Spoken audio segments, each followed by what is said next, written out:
a classic example of popcorn entertainment.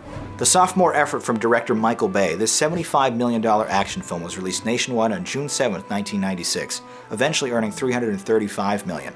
The particularly great R-rated premise sees a mild-mannered chemist teaming up with a resourceful ex-con, who must infiltrate Alcatraz prison after a rogue group of military men, led by a renegade general, threaten a nerve gas attack. Constantly in over his head and never one to use profane language, Nicolas Cage is excellent as the quirky chemist, often resorting to quips and jokes in lieu of actual violence. In a character that feels like a sort of spiritual successor to his portrayal of James Bond, Sean Connery is the patient but skilled MI6 operative. After 30 years of false imprisonment, he's recruited from jail to help the Fed sneak onto Alcatraz, as he's the only person to have successfully escaped from the prison facility decades earlier. When he's required to finally put his knowledge of the defunct prison to the test, the disbelief and amazement from his military companions is quite amusing. The idea, Dillinger? Figured out soon we're sitting ducks. Room tight on time. You stand by the door until I open it. I'd like to know how you plan on accomplishing that. Through here.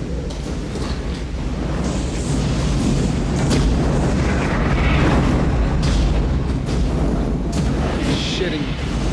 I memorized the timing. I just hope it hasn't been changed. Catch one of those flame bursts, you're a corpse. Thank you. The unlikely pairing of these two is honestly the best part of the film. Cage's zany behavior is a perfect foil for Connery's relaxed confidence. The British ex-con chastises his younger counterpart on doing his best. Your best? Losers always whine about their best. Winners go home and bang the prom queen. After a quick beat and a sly grin, Nicholas responds, "Carla was the prom queen."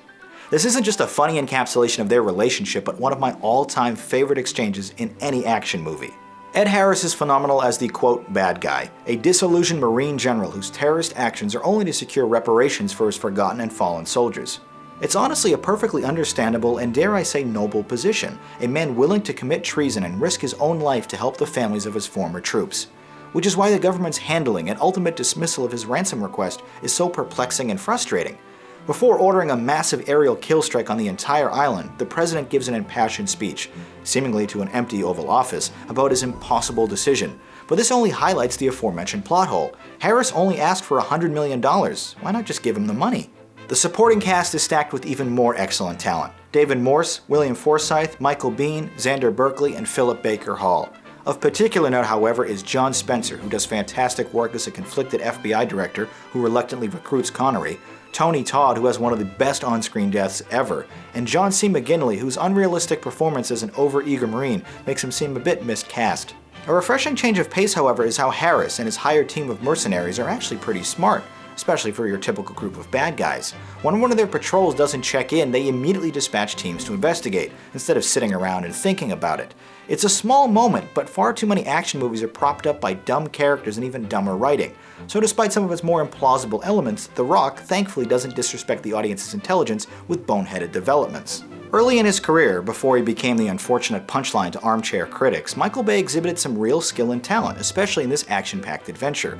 Long lenses create ample depth of field, extreme close-ups are sprinkled in often, while spinning low-angle hero shots frame epic reactions. All of these techniques would later become staples of the director, but in 1996 they felt fresh and exciting. But the director's most well-known staple is his excessive habit of blowing stuff up, and true to form, he packs this feature with plenty of explosions, some as big as the island itself. And with the average shot lasting less than 3 seconds, the 136-minute movie really flies by. A trio of composers, including Hans Zimmer, bring some interesting and appropriate ideas to the soundtrack, utilizing synthesized themes and electric guitars. It feels reminiscent of the excellent score from the Rainbow Six video game that came out a couple years later. While this feature never quite breaks the mold, it definitely represents the best possible version of your stereotypical mid-90s action film. For a rewatchable thrill ride with plenty of excitement and memorable characters, look no further. The Rock is explosive fun that never takes itself too seriously. And here's what you said in the YouTube comments.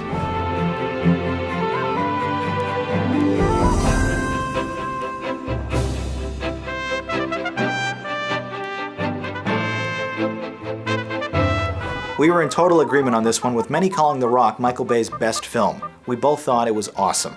That does it for this quick excerpt, but if you'd like to watch full episodes of Movie Night and submit your own reviews to be included on the show, please visit the Jogwheel YouTube channel. My name is Jonathan Paula, thank you for watching, and have a good movie night.